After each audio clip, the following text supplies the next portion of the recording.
अस्सलाम वालेकुम to all of you. सो हम स्टार्ट कर लेते हैं अभी सेक्शन, जब तक दूसरे स्टूडेंट भी आ जाएंगे। तो अभी जो है हम कंटिन्यू करते हैं, जो कल वाला लेक्चर है हमारा, जो है कल रेशियो प्रोपोर्शन को कवर कर रहे थे। उससे पहले हम जो है क्या कवर किया था, रेशियोज कवर किए थे। और रेशियो प्रोपोर्शन के वाले से आप लोगों को प्रैक्टिस के लिए मैंने कुछ कहा था। होपफुली आप लोगों ने वो प्रैक्टिस वगैरह कवर की होंगी। तो आज हम स्टार्ट करते हैं उसका आगे, जो डायरेक्ट रिलेशन और इनवर्स रिलेशन की बात मैंने आप लोगों की थी। उससे आगे जो है हम मूव करते हैं आगे। और इंशाल्लाह इस लेक्चर के बाद ये चीज़ें भी आपको जो है समझ में आ जाएंगी। स्क्रीन मुझे बताएं, आप लोग क्लियर हो रही है, आप लोगों को शो हो रही है मेरी स्क्रीन?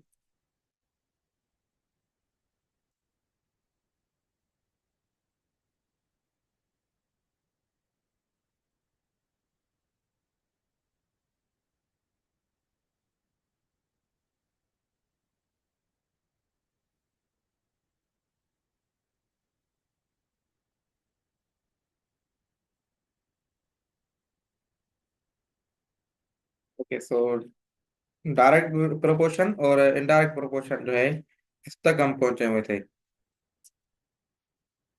आवाज वगैरह मेरी हर चीज ओके, ये बता दे, फिर मैं जो है सेक्शन को स्टार्ट कर लूँ।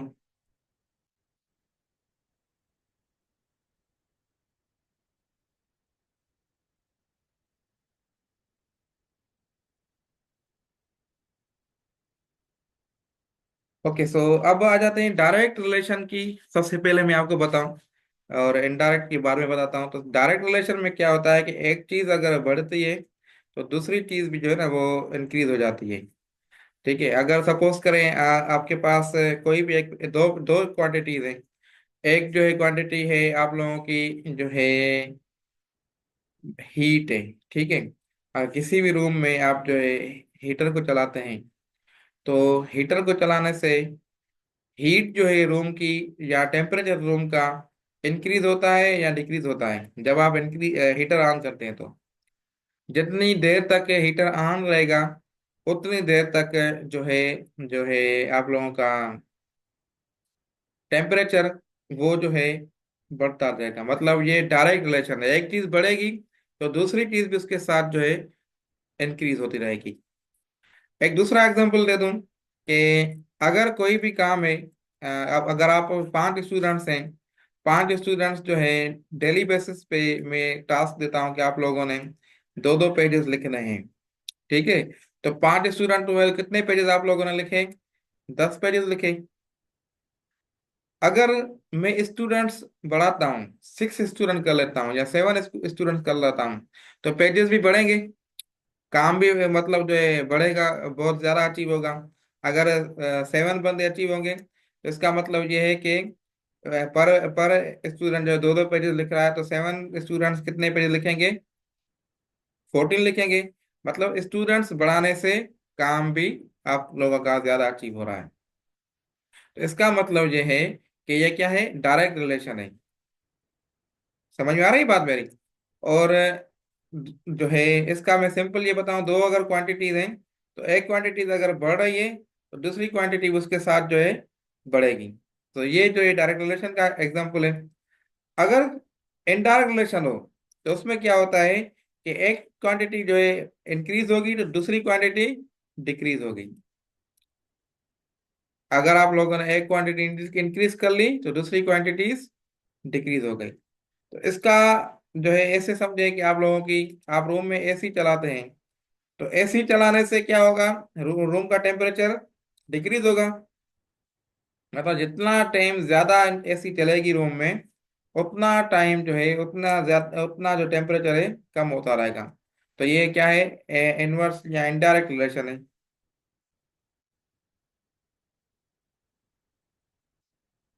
क्लियर हो गई बात? या दूसरा एग्जांपल दे दूं, कोई भी जो है काम है।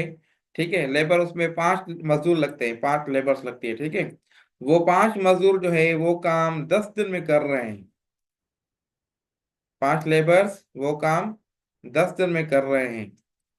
अगर मैं लेबर को बढ़ा दूं, अगर मैं 5 की जगह 10 बंदे कर लूं, 10 लेबर्स कर लूं, वो टाइम जो है क्या होगा, जो 10 दिन में काम कर रहे थे 5 लेबर्स, अब वो काम, सेम काम 5 दिन में कर लेंगे अगर लेबर बढ़ा ली तो। ऐसा ही है। तो इसका मतलब ये है कि उससे जो है आप लोगों की जो एक चीज बढ़ाने से दूसरी चीज कम हो रही है, तो ये इनडायरेक्ट रिलेशन है।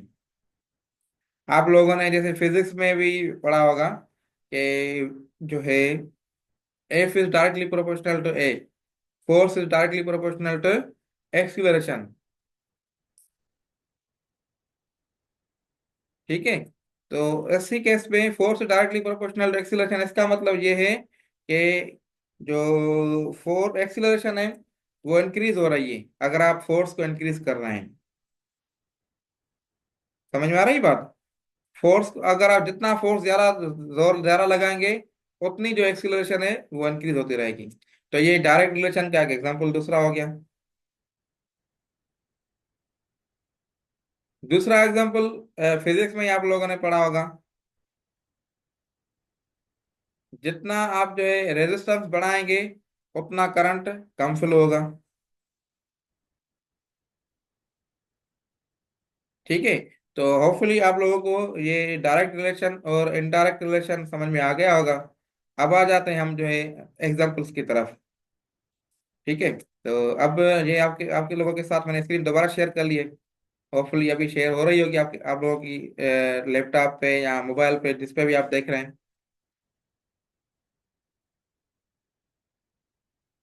ठीक है। अब जो है ये एग्जांपल्स हैं कुछ, इसको हम देखते हैं कि डायरेक्ट रिलेशन में ये एग्जांपल है कि consider following chart, quantity of pencils और कास्ट।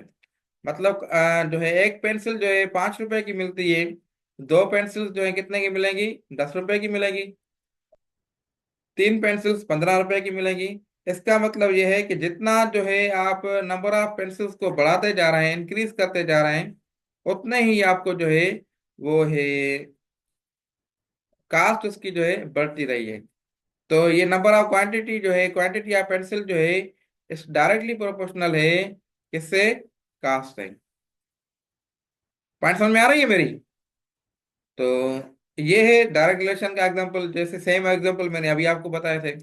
इनवर्स प्रोपोर्शन का एग्जांपल, नंबर ऑफ पर्सन्स और टाइम, वही लेबर वाला जो मैंने आपको मिसाल दिया कि आप जो है पर्सन जो है, ये देखें 2 4 8 16, ये जो पर्सन बढ़ते रहते हैं, बढ़ते रह रहे हैं। ठीक है। तो काम जो है, टाइम जो है क्या है? टाइम देखें, पर्सन को बढ़ाने से टाइम जो है क्या हो रहा है? डिक्रीज हो रहा है ना। पहले 2 बंदे पे 40 आवर्स था, 4 बंदे पे 20 आवर्स हो गया, 8 बंदे पे 10 आवर्स हो गया, और 16 बंदे पे 5 आवर्स हो गया। तो मतलब ये जो एरो, जैसे ये एरो ऊपर जा रही है, तो ये एरो एरो नीचे जा रही है। तो इसको ऐसे कर सकते हैं, दो रिलेशन है, दो क्वांटिटीज है कोई भी, तो डायरेक्ट रिलेशन में दोनों का जो डायरेक्शन है ना वो सेम रहेगा। और इनडायरेक्ट रिलेशन में क्या होगा, अब इसको मैं ऐसे लिखूं, इसको मैं ये ऐसे बनाऊं कि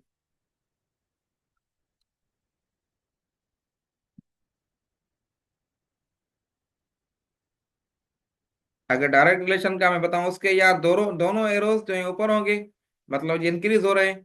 ठीक है। या फिर जो है दोनों एरोस जो है नीचे होंगे, या जो है डिक्रीज हो रहे हैं।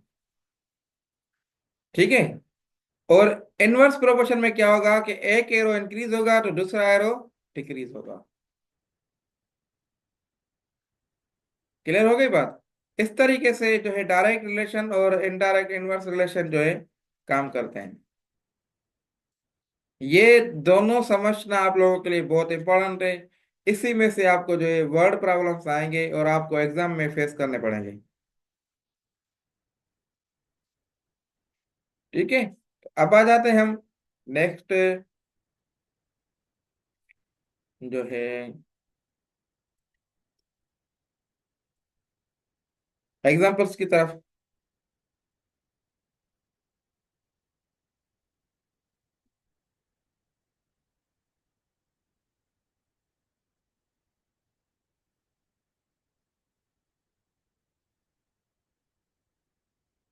If 20 metre cloth is used to make 4 dresses? How much cloth is required to make such 15 dresses? मगर इसको ऐसे समझे कि दो इसके पैरामीटर्स हैं, दो क्वांटिटीज है ना। एक है ड्रेस, ठीक है, और दूसरा है क्लाथेस, ठीक है। समझ में आ रही है बात? अब क्या हो रहा है इस एग्जांपल में कि 20 मीटर क्लाथ जो है एक है। अब क्लाथेस की जो लेंथ है ना वो मीटर में है, ठीक है। तो 20 मीटर क्लाथ में से 4 ड्रेसेस बन रहे हैं। तो इसके लिए कितनी ड्रेसेस बन रही हैं? 4 ड्रेसेस बन रही हैं। कितने क्लाथ में? 20 मीटर में, ठीक है। अब जो है नेक्स्ट उसका पैरामीटर क्या है? How much cloth is required to make such 15 dresses. मतलब 15 ड्रेसेस में 15 ड्रेसेस मिल गई हमें, और क्लॉथ कितना मिलेगा वो मालूम नहीं है। तो ये हमारी एक्स वैल्यू मिल गई। अब आप लोगों ने ये समझना है कि अगर जो है आप लोगों को ये रिलेशन समझना है सबसे पहले कि रिलेशन क्या है, डायरेक्ट रिलेशन है या जो है इनडायरेक्ट रिलेशन है, ठीक है। अब इसका वैसे दूसरा तरीका भी है, मैं दूसरा तरीका आप समझाता हूँ कैसे होगा, लेकिन आप लोगों को ये जो है रेशियो प्रोपोर्शन का तरीका आना चाहिए। इससे चीजें सिंपल हो जाती हैं। अगर आप जो है ड्रेसेस जो है बढ़ा रहे हैं, तो ये देखें 4 से 15 आ रही है, तो मतलब ये इंक्रीज हो रहा है वैल्यू, ठीक है। इसको एरो एरो ऐसे बनाया छोटे से, ये जो साइड है एरो की, ये छोटा होगी, छोटा वैल्यू की होगी, और ये जो साइड है वो बड़े वैल्यू की होगी, ठीक है। तो इसका जो है अब बताएं कि 20x। अब 4 में से 20 मीटर जो है ना क्लास चाहिए 4 ड्रेसेस के लिए। 15 ड्रेसेस के लिए जो क्लास चाहिए उसकी वैल्यू डिक्रीज होगी या इंक्रीज होगी 20 से? यस।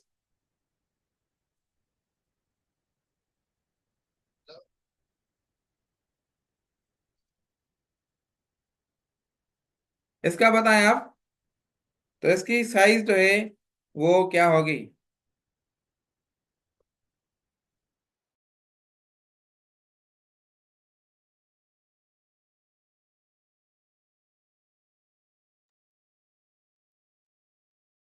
इनकी मैं मैसेजेस आप लोगों को नहीं दिख रहा है, मैंने आप लोगों ने कोई 3 मैसेजेस किए हुए हैं। इंक्रीज होगी तो जाहिर ही बात है, इंक्रीज होगी तो उसको जो एरो को जो है वो ऐसे शो करेंगे, ठीक है। अब इसको क्या करना है कि आप लोगों के अब समझ उसको ऑर्डर में बनाना है ना। तो ऑर्डर में लिखेंगे, कैसे लिखेंगे कि एरो जो है एरो के स्टार्ट से शुरू करेंगे, और उसके जो है वो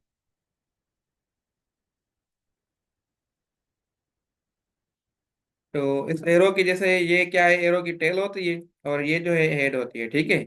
इसको मैं अगर ऐसे लिखूं टेल, और ये एरो की जो है हेड, ठीक है। तो पहले इसकी टेल इसकी हेड मतलब 4:15। उसके बाद आपने बराबर कर लिया। फिर इसकी टेल इसकी हेड, टेल क्या है 20, और उसके बाद एक्स, ठीक है। अब आप लोगों ने ये समझ लिया, ये कर लिया। अब डायरेक्ट रिलेशन और इनडायरेक्ट रिलेशन ऐसे प्रॉब्लम्स को करने में आसान होते हैं। उसको समझ ऐसे जो है आपको सॉर्ट आउट करने में जो है ना लाजमी आना चाहिए। अब आपका सिंपल हो गया। अब आप एक्सट्रीम और जो है मीन्स की डिवीजन का मल्टीप्लीकेशन करें, तो ये 4x हो जाएगा, और ये 15 × 20 हो जाएगा। तो ये 4x, और 15 × 20 क्या होगा? 300, ठीक है। 300। अब इसमें 4 मल्टीप्लाई करा इस साइड जाएगा तो डिवाइड करेगा, तो 300 डिवाइडेड बाय 4। तो ये क्या आंसर आएगा? 14। और ये जो है आपका जो है 74, और ये 25 मतलब 75। मतलब इसमें जो है आप लोगों को ने जो आंसर निकाला, इसका जो एक्स की वैल्यू 75 आ गई। तो मतलब एक्स जो है कितने होंगे?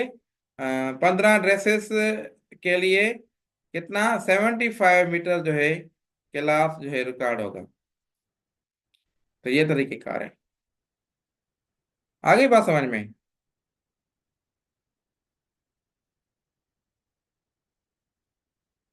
अब इसका दूसरा तरीका भी है, ये तरीका तो हो गया रेशियो प्रोपोर्शन के हिसाब से। दूसरा तरीका भी है कि आपने क्या करना है, 20 मीटर क्लास है ना, उसको डिवाइड करना है 4 ड्रेसेस से। इसको मैं अगर दूसरा आप जो है मैं जो है रिमूव कर लूं, अगर आपको नोट करना है तो बेशक नोट कर लें।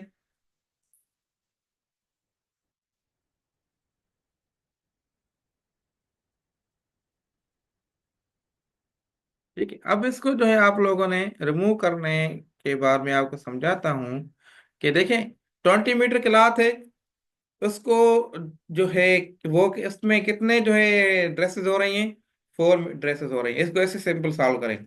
ठीक है, तो आपको जो है एक ड्रेस के लिए कितना मीटर चाहिए वो मिल जाएगा।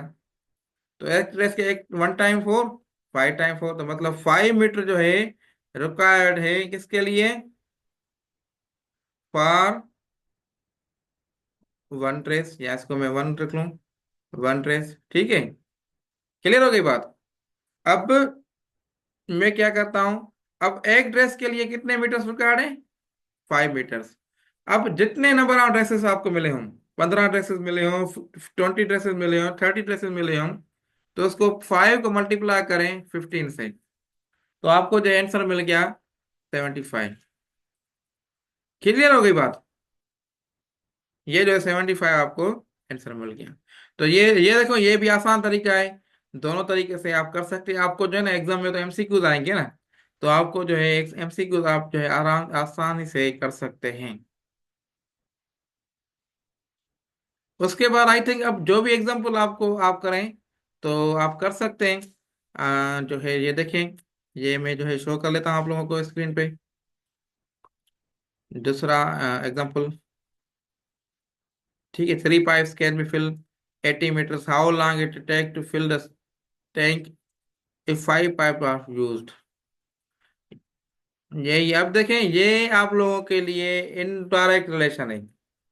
कैसे, मैं ये एग्जांपल कराता हूँ, फिर आप लोगों की ये एक्सरसाइज जो आपका होमवर्क होगा, या एक्सरसाइज आप खुद कर सकते हैं। 6.3 है, सारा आप कर सकते हैं। ये पेज नंबर 115 जो है क्लास 6 की बुक में, नोट डाउन कर लो। क्लास 6 की बुक, पेज नंबर 115, या 6.3 एक्सरसाइज जैसे आप फाइंड करें तो उसको कर सकते हैं। अब आ जाते हैं जो है एग्जाम्पल की तरफ, ये एग्जाम्पल करते हैं। उसके बाद जो है अगर टाइम बचा तो ठीक है, रही तो सेक्शन को जो है एंड कर लेते हैं। If 3 pipes can fill a tank in 80 minutes, मतलब दो क्वांटिटीज हैं, एक जो है क्या है, पाइप है, नंबर ऑफ पाइप्स, ठीक है, और उसका क्या है, दूसरा क्वांटिटी क्या है देखते हैं अभी। How long will it take to fill the tank if 5 pipes are used, मतलब टैंक फिल करनी है। अब जो है नंबर ऑफ पाइप्स है, और दूसरी क्वांटिटी क्या है, टाइम है। ठीक है, ये जो है दो चीजें हैं, इनमें रिलेशन देखना है। 3 पाइप्स के लिए कितने, अब टाइम मिनट में है, ये नोट डाउन कर लें, ठीक है, मिनट्स। अब 3 पाइप हैं, इसके लिए आपको 80 जो है वो दरकार है, 80 मिनट्स लगते हैं। ठीक है, how long will it take, अगर 5 पाइप्स हों तो कितना टाइम लगेगा, मतलब ये मालूम नहीं है। अब ये अपने आप अपने जहन से यूज करेंगे कि आप लोगों ने जो रिलेशन है वो क्या बनाना है। मतलब पहला तो ये आपको सिंपल है कि ये जो है आपका ऊपर क्या है, ये टेल है, और हेड, टेल जो है स्मॉल वैल्यू से स्टार्ट होगी, और हेड जो है बड़ी वैल्यू से स्टार्ट होगी, बड़ी वैल्यू पे खत्म होगी। ये हो गई क्लियर। अब आपने ये समझना है, अगर आप पाइप बढ़ाते हैं तो टाइम बढ़ेगा या कम होगा, पॉइंट नोट करें। ये समझ जाए तो आपके जो मसले हल हो जाएंगे। पाइप बढ़ाने से टाइम बढ़ेगा या कम होगा। यस, एग्जांपल बताएं, ये मिसाल दे मैसेज पे बताएं। 3 पाइप्स पे 80 मिनट लग रहे हैं, अगर 5 पाइप्स करेंगे जाहिर ही बात है टाइम कम होगा। टाइम कम होगा मतलब ए एक्स की वैल्यू जो है ये कम होगी। ये मैसेज भी आपने भी डिक्रीज बताया, वेरी गुड। अब जो है एक्स की वैल्यू जो है डिक्रीज हो रही है, तो इसका मतलब ये है एक्स जो है कम है, तो इसको एरो के इधर से स्टार्ट करके और ऐसे लगाएं। अब आपको समझ में आ गया कि डायरेक्ट रिलेशन है या इनडायरेक्ट रिलेशन है। एरोज मैंने आपको समझा दिए थे स्टार्टिंग में। अगर ऐसे एरोज हो रहे हैं तो इसका मतलब ये है कि इनडायरेक्ट रिलेशन है। अब आ जाते हैं इसकी वो रेशियो प्रोपोर्शन बनाने में। तो मैंने क्या बता रहा, टेल से स्टार्ट करें हेड पे खत्म करें। तो टेल से स्टार्ट की 3:5, उसके बाद इक्वल। अब ये एक्स लगाना है क्योंकि टेल से स्टार्ट करना है, X/80। ठीक है, ये नहीं करना, ऐसे नहीं करना, हरगिज भी नहीं करना। 3:5 इक्वल टू 80/X, ये हरगिज भी नहीं करना। ऐसे करेंगे तो आपका आंसर गलत हो जाएगा। तभी मैं कह रहा था कि पॉइंट नोट करें कि आपको रिलेशन आना चाहिए। ये आप खुद कर लेना। ये देखना, ये मैं सब तरीका समझाता हूँ, ये आप खुद कीजिएगा, इसको सॉल्व करके देखेंगे तो जवाब गलत आएगा, दूसरा जवाब आएगा। ठीक है, ये जो है फॉर प्रैक्टिस है, फॉर चेकिंग, आप चेक करें, क्योंकि फिर जो है आप ऐसी गलती जो है ना नहीं करेंगे। अब ये जो ऑफिशियल तरीका है, जो करेक्ट तरीका है, ये मैं आपको समझा देता हूँ। अब बल्कि समझाने की क्या बात है, अब तो ये कल हमने डिटेल पे इसकी प्रैक्टिस की थी। अब आपने प्रोडक्ट करनी है एक्सट्रीम्स और मीन्स की। तो मतलब ये आपका आपस में मल्टीप्लाई होंगे और 5 और x हो जाएंगे, मतलब 5x इज इक्वल 8 × 3 24 और 0।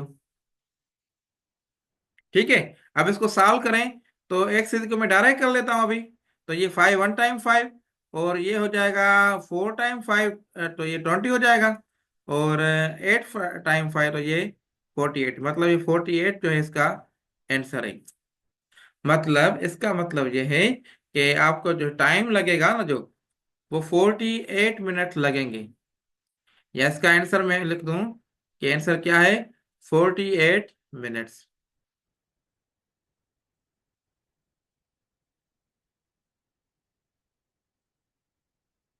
ठीक है, आ गई बात समझ में? अभी भी कोई इशू है तो बेशक आप मुझसे पूछ सकते हैं।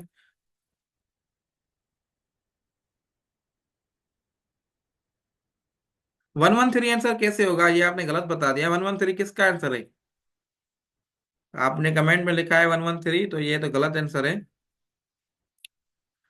तो 48 इसका आंसर है। इसको आप देखें, इस तरीके से आप देखेंगे तो ये आंसर गलत हो जाएगा। अभी 10 मिनट 8 मिनट पड़े हैं, मैं अभी देख कोशिश करता हूँ आपको बताऊं ये। तो ये देखें, 3 × x करेंगे, ऐसा ही ना, 3 × x। और ये जो है 5 × 80, मतलब 400 हो जाएगा ऐसे, 400। अब इसको आप सॉल्व करें तो x = 400/3। तो ये देखिए आंसर गलत हो रहा है। तो अगर मैं इसको सॉल्व करूं 1 टाइम 3, ठीक है, और इधर एक आ गया तो 3 टाइम 3 9 हो जाएगा, वन इधर, 123 आ रहा है फिर। तो मतलब ये जो आपका आंसर है ये गलत है, ये तरीका गलत है। तो ये पॉइंट आपने ध्यान में रखनी है कि आपने रेशियो प्रोपोर्शन को समझना है, कौन सी चीज जो है कैसे बढ़ रही है तो दूसरी क्वांटिटी पे क्या असर आ रहा है। ये आप समझेंगे तो आपका आंसर सही हो जाएगा। दूसरी पॉइंट नोट कर लें कि स्टार्टिंग हमेशा इधर से करेंगे, टेल से, फिर हेड पे जाएंगे जैसे मैंने अभी लिखा है। इसकी टेल इधर है तो टेल से स्टार्ट करेंगे, फिर हम हेड पे जाएंगे। छोटा वैल्यू पहले, बड़ा वैल्यू बाद में। क्लियर हो गई बात?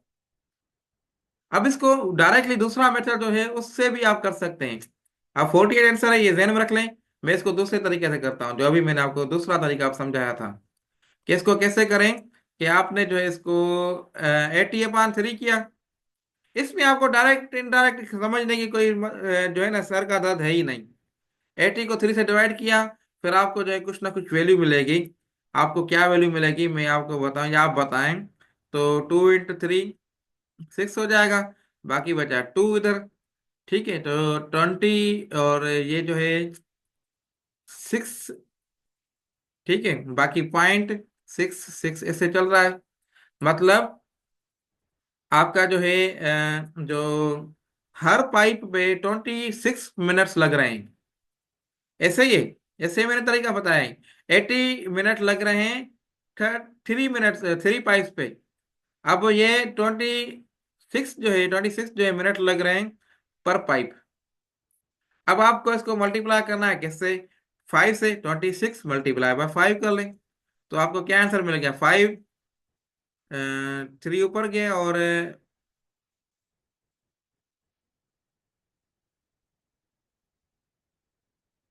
इस तरीके से आपका नहीं हो रहा है इसमें, ऐसे ही ना? देखें कैलकुलेशन में तो इशू नहीं है।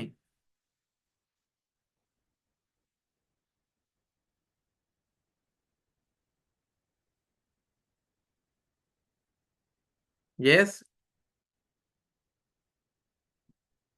133 आ रहा है आंसर, मतलब इसमें जो है आप ऐसे नहीं कर सकते।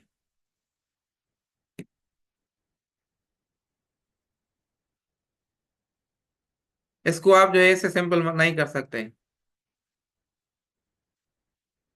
ठीक है, तो मतलब इसके लिए आप देखें वो जो तरीका मैंने आपको दूसरा बताया था ना, तो वो दूसरा तरीका है। अब इसको आप 5 से जब मल्टीप्लाई कर रहे हैं तो आपको जो है आंसर दूसरा आ रहा है। तो मतलब कि आपको रेशियो प्रोपोर्शन के मेथड पे चलना पड़ेगा। रेशियो प्रोपोर्शन आपको आना चाहिए। मैं समझ रहा था आपको अगर जो है रेशियो प्रोपोर्शन नहीं आया तो काम चल जाएगा, लेकिन ये ऐसा एग्जांपल बताने का तरीका यही है कि जब आपको मैंने पहले वाला तरीका बताया जो प्रीवियस एग्जांपल 1 में, तो आपने ये सोचा होगा कि क्यों हम रेशियो प्रोपोर्शन क्यों सर में दर्द ले रहे हैं जब ये सिंपल तरीका है। तो देखें, अभी प्रूव भी कर लिया कि सिंपल तरीके से भी आंसर गलत आ सकता है। तो रेशियो प्रोपोर्शन आपको समझना है और उसको सॉल्व करना है, डायरेक्ट इनडायरेक्ट रिलेशन आपको आना चाहिए। तो ये दूसरा तरीका मेरा बताने का आपको मकसद यही था। ओके, तो होपफुली आप लोगों को ये टॉपिक समझ में आ गई होगी। प्रैक्टिस के लिए मैंने आपको बता दिया कि आप ये प्रैक्टिस जो है इन चीज़ों से करें। ये आप बेशक इसका स्क्रीनशॉट ले लें अगर आपके पास पीडीएफ बुक या हार्ड कॉपी नहीं है। तो ये एग्जांपल्स प्रैक्टिस जो है आप खुद जो है कर लें, ताकि आप लोगों को एग्जाम में कोई दुश्वारी ना हो। मजीद कोई कंफ्यूजन हो, क्यूरी हो, तो आप बेशक मुझसे पूछ सकते हैं। नहीं तो हम जो है सेक्शन को बस एंड कर लेते हैं। यस।